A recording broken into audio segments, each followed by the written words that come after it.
Good morning class. आज हमारा जो टॉपिक रहेगा वो ये रहेगा कि साधारण नमक से हम कौन कौन से रसायन बनाते हैं। तो साधारण नमक होता क्या है, सबसे पहले तो आपको ये पता होना चाहिए। जो साधारण नमक है उसका फॉर्मूला होता है NaCl। हमें कैसे प्राप्त होता है, क्योंकि ये एक लवण होता है तो हमें किससे प्राप्त होगा, जब हम एक एसिड और एक बेस को मिला देंगे, है ना। तो अब आप क्या उनके नाम बता सकते कि कौन से एसिड और बेस मिलके NaCl बनाते हैं। तो देखो, सीधी सी बात है, अगर आपको ध्यान हो, न्यूट्रलाइजेशन रिएक्शन उदासीनीकरण अभिक्रिया जिसके अंदर एक एसिड एक बेस के साथ मिलके सॉल्ट और वाटर बनाता है, एक अम्ल एक क्षारक के साथ मिलके लवण और जल बनाता है। तो अब ये लवण है तो देखो, इसका ये पार्ट तो किससे आया है, बेस से, और इसका ये पार्ट किससे आया है, एसिड से। ठीक है। तो कैसे पता लगाया मैंने, देखो इसका ये पहला वाला पार्ट है तो इसका मतलब OH जा चुका है इसके अंदर से, OH नेगेटिव होता है ना, तो OH तो कुछ है नहीं इधर, NaCl है, तो ये हो गया NaOH। और देखो एसिड का ना H प्लस जाता है तो ये कौन सा पार्ट बच गया, Cl, और H जोड़ देंगे वापस तो क्या बन जाएगा, HCl।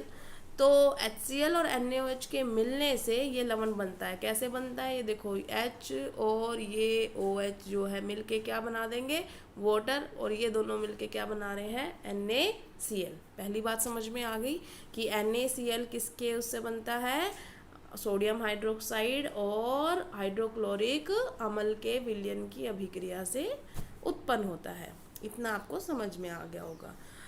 जो नमक होता है जो मोस्टली हम खाने में उपयोग करते हैं, टेबल सॉल्ट, वो NaCl ही होता है। या आपने सुना होगा मिनरलाइज्ड सॉल्ट, खनिज नमक जिसे बोलते हैं। तो खनिज नमक क्या होता है, हमारे समुद्र में बहुत ज़्यादा नमक घुला हुआ होता है। जब समुद्र का पानी सूखता है तो वहाँ पे वो जो नमक बनना शुरू हो जाता है, जिसको आप सेंधा नमक बोलते हो। ठीक है। तो अब आते हैं हम साधारण नमक से कौन कौन से रसायन हम प्राप्त कर सकते हैं। तो साधारण नमक जो है कच्चा पदार्थ होता है, रॉ मटेरियल होता है बहुत सारी चीज़ों को बनाने के लिए। तो सबसे पहले जो आपका है वो है सोडियम हाइड्रोक्साइड। सोडियम हाइड्रोक्साइड को हम कैसे बनाते हैं, सबसे पहले तो आपको ये पढ़ना पड़ेगा, वैसे तो मुझे पता है कैसे बनाते हैं। सोडियम हाइड्रोक्साइड के जलीय विलयन, जलीय विलयन का क्या मतलब हुआ कि तुमने NaCl लिया और उसमें क्या घोल दिया, पानी घोल दिया। ठीक है ना, इसको बोलते हैं हम, जब ये घुल जाएगा जलीय विलयन बन जाएगा। तो इससे विद्युत प्रवाहित करने पर, विद्युत मतलब बिजली, बिजली मतलब इलेक्ट्रिसिटी, तो इलेक्ट्रोलाइसिस कर रहे हैं, मतलब विद्युत अपघटन कर रहे हैं, बिजली भेज के और उसको तोड़ रहे हैं। तो वियोजित होकर सोडियम हाइड्रोक्साइड उत्पन्न करता है। तो क्या बनेगा यहाँ पर, NaOH। सिर्फ NaOH ही नहीं बनेगा, बहुत कुछ बनेगा। तो नीचे आप इस इक्वेशन में देख सकते हैं, ये आपकी है NaCl के अंदर से जब पानी के अंदर जब वो घोला गया और यहाँ पर आएगी इलेक्ट्रिसिटी, या आप इलेक्ट्रोलाइसिस लिख सकते हो बेटा, इलेक्ट्रोलाइसिस, विद्युत अपघटन, क्योंकि बिजली की सहायता से ही होती है। बिना बिजली की सहायता से आपने कभी नमकीन पानी में से बनाया, NaOH नहीं बनता ना। तो विद्युत अपघटन करा गया है। तो क्या बना उसने, NaOH प्लस में Cl2 प्लस में H2। अब ये कैसे होता है, इसके लिए डायग्राम दे रखा है।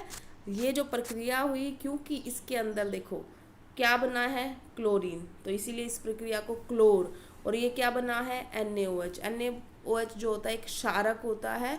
तो क्योंकि क्षारक ये पानी में घुलनशील है, एक्वस लिखा है ना पीछे, तो इसका मतलब इसको क्या बोल सकते हैं हम, क्षार। तो इस प्रक्रिया का नाम भी क्या कर दिया, इसी के नाम से, क्लोर क्षार प्रक्रिया। अगर इंग्लिश मीडियम की बात करें तो बेटा क्लोरीन से क्लोर आया है, और क्षार की जगह पे आएगा एल्कली, क्योंकि जो बेस वाटर में सॉल्युबल होते हैं उनके लिए एल्कली इस्तेमाल करते हैं। तो क्लोर क्षार प्रक्रिया को इंग्लिश में बोलते हैं क्लोर एल्कली प्रोसेस।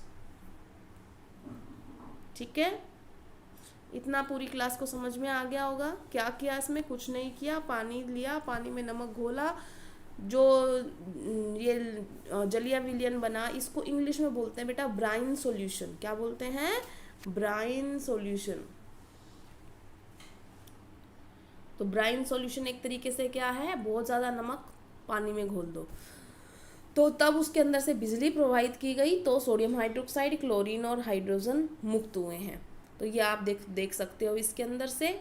ये देखो हुआ क्या है, अगर अब आपको दिखाई दे रहा हो, यहाँ से पानी डाला गया नमक वाला, ठीक है, जिसको ब्राइन सॉल्यूशन बोल रहे हैं।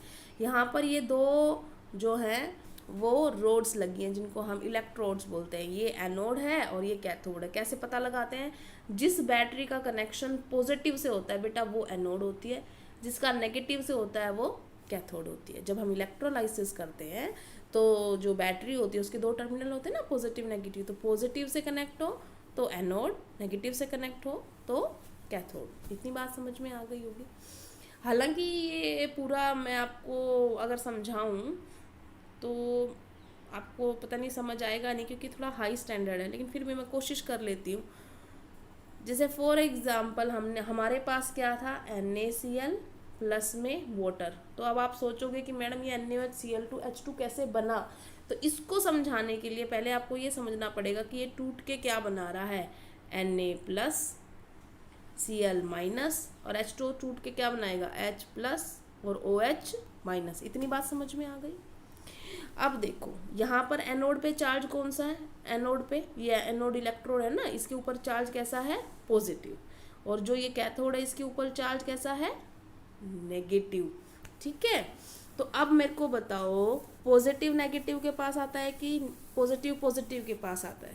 ऑफ कोर्स अगर कोई पॉजिटिव चीज, अब ये इलेक्ट्रोड पॉजिटिव है, तो इसमें से कौन सा चार्ज आपको लग रहा है कि आएगा, कौन सा आएगा, देखो पॉजिटिव के पास तो कौन आएगा, नेगेटिव आ सकता है। ये दो हैं, एक क्लोराइड आयन और एक हाइड्रोक्साइड आयन, लेकिन ये थोड़ा हायर लेवल पे है कि इनमें से क्लोरीन जीत जाता है और वो इसके पास चला जाता है। तो क्लोरीन से इसके पास आ गया, तो देखो दो क्लोरीन मिलके क्या बना दी उन्होंने, क्लोरीन गैस। इसका मतलब एनोड के ऊपर कौन सी गैस बनी, क्लोरीन गैस। ठीक है, इतनी बात समझ में आ गई। और नेगेटिव है ये कैथोड, नेगेटिव है तो इसके ऊपर कौन आएगा, पॉजिटिव। तो यहाँ पे पॉजिटिव कौन, Na प्लस और H प्लस, और इसमें कौन जीतता है, छोटा वाला कौन है, H प्लस। तो यहाँ पर कौन सी गैस बनेगी, देखो यहाँ पे दिखाई दे रहा है आपको, कौन सी गैस बनी है, हाइड्रोजन गैस। इसका मतलब एनोड के ऊपर क्लोरीन गैस और कैथोड के ऊपर हाइड्रोजन गैस बनी। देखो बच कौन गया, जो गया ही नहीं कहीं पर। देखो यहाँ पर तो जो हटा देते हम, जो चले गए, तो हमने क्लोरीन हटा दिया, ठीक है, उसके बाद हमने हाइड्रोजन भी हटा दिया, बचा कौन, अगर आपको दिखाई दे रहा हो, Na प्लस और OH माइनस, दोनों मिलके क्या बना देंगे, NaOH। तो बन गई ना तीनों चीज़ें। क्या बनाई थी हमने, NaCl को जब इलेक्ट्रोलाइसिस किया तो NaOH बना, जो अलग से रह गए थे। क्लोरीन गैस बनी, जो किस पर बनी थी, क्लोरीन एनोड पर, और हाइड्रोजन गैस बनी, वो किस पे बनी थी, कैथोड पर। ये बात समझ में आ गई। इस प्रोसेस का नाम है क्लोर एल्कली प्रोसेस, क्लोर क्षार प्रक्रिया, क्योंकि इसके अंदर क्लोरीन भी बना और क्षार भी बना। अब बात करते हैं ये इतनी महत्वपूर्ण क्यों है, क्लोर क्षार प्रक्रिया क्यों महत्वपूर्ण है, क्योंकि इसने तीन प्रोडक्ट बने हैं जिनका अपना ही इस्तेमाल है। जैसे फॉर एग्जाम्पल हम हाइड्रोजन की बात करें तो हाइड्रोजन क्या होती है, ईंधन के रूप में भी इस्तेमाल होती है, खाद के लिए भी हम बनाने के लिए इसका इस्तेमाल करते हैं। कैसे, खाद के अंदर ज़्यादातर तुम सोचोगे मैडम नाइट्रोजन होता है, यूरिया होता है, तब याद यूरिया का फॉर्मूला बताती हूँ मैं आपको। यूरिया का फॉर्मूला होता है NH2CO अब समझ में आया क्या, कि खाद बनाने के लिए नाइट्रोजन के साथ साथ किसकी ज़रूरत होती है, हाइड्रोजन की।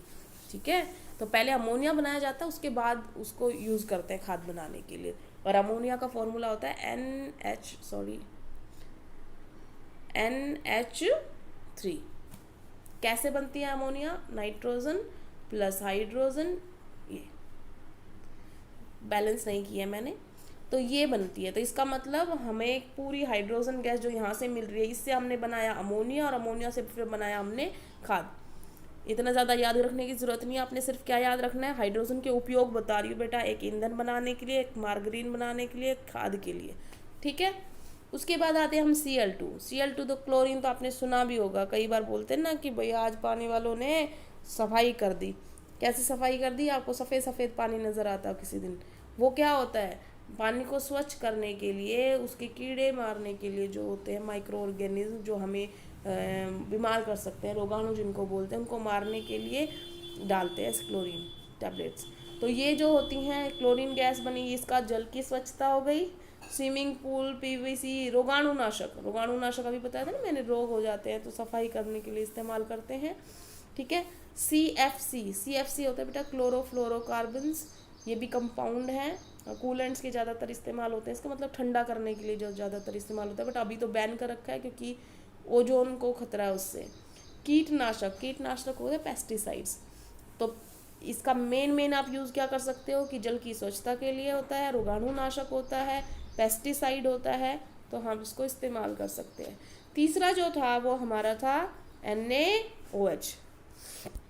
जो NaOH होता है वो धातुओं से ग्रीस हटाने के लिए, तो जो ग्रीस बहुत चिकना होता है उसको हटा देता है वहाँ से।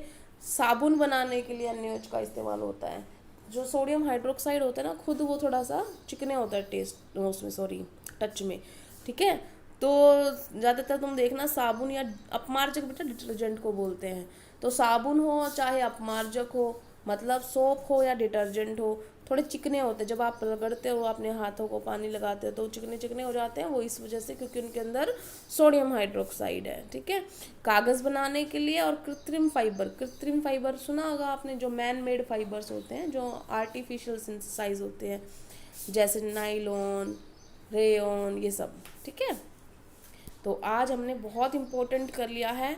आपको सिर्फ क्या करना है, मेन इसमें क्या करना है, आपको ज़्यादा कुछ समझने की इसमें ज़रूरत नहीं है। जो समझने का है वो ये है कि ये क्लोर क्षार प्रक्रिया किसे कहते हैं, एक तो ये पता होना चाहिए, एक ये इक्वेशन पता होनी चाहिए, ठीक है, और इनके हर एक के उपयोग क्या क्या है वो पता होना चाहिए।